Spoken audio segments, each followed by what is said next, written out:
कार्तिक पूरी तरह से टूट चुका था। हवस की आग ने उसे जला दिया था। अब उसकी जिंदगी के अगले कई साल जेल की सलाखों के पीछे गुजरेंगे। हवस की इस आग में उसके सपने, माँ बाप के अरमान सब भस्म हो गए। उसका दिल बार बार या बस यही सोचता था कि काश वह अपने मन को हवस के दलदल में न फंसने देता और अपनी पढ़ाई लिखाई पर ध्यान देता। 6 महीना पहले की बात है। कल्पना गुमला से रांची आई थी।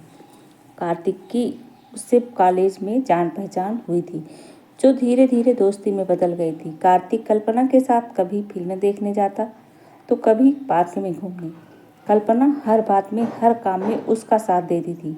गांव से आई कल्पना भोली भाली लड़की थी।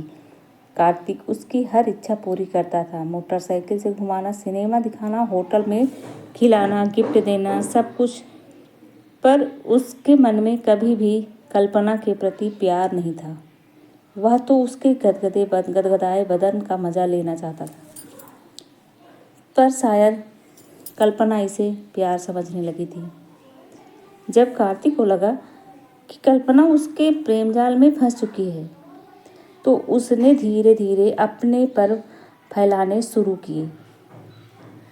पहले हाथों से छूना, फिर चूमना, गले लगाना और धीरे धीरे सब कुछ।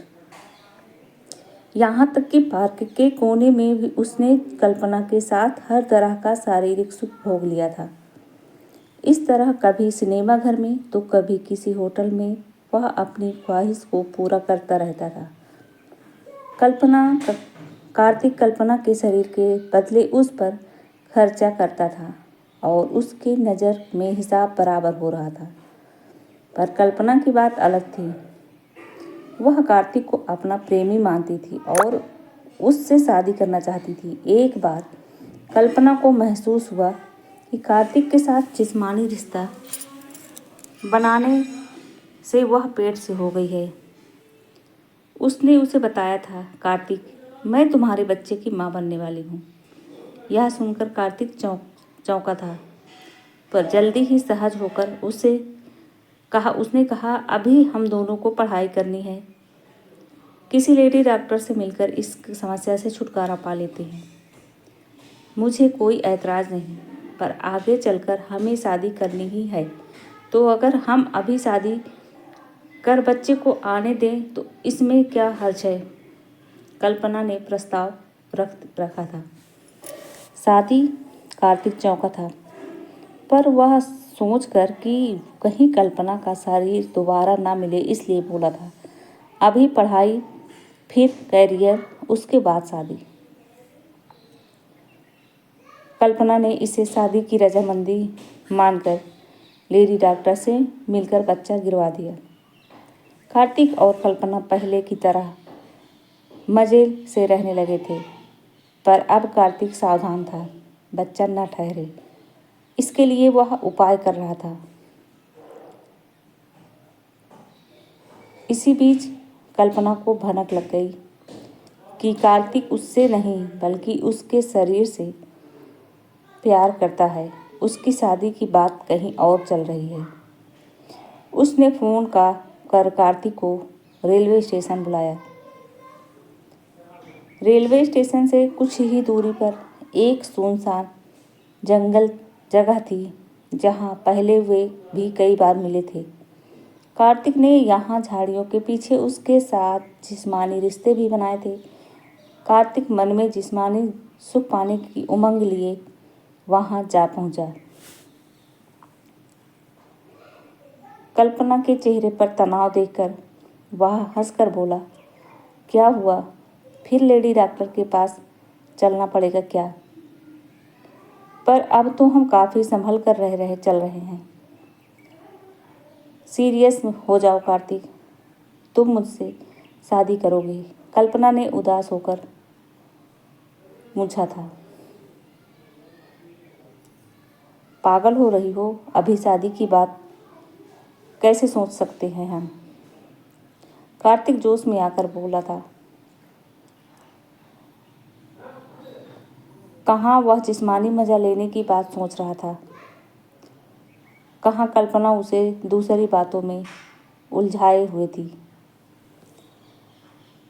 मैं अभी की बात नहीं कर रही, 4 साल बाद भी सही, पर शादी तुम मुझसे ही करोगे।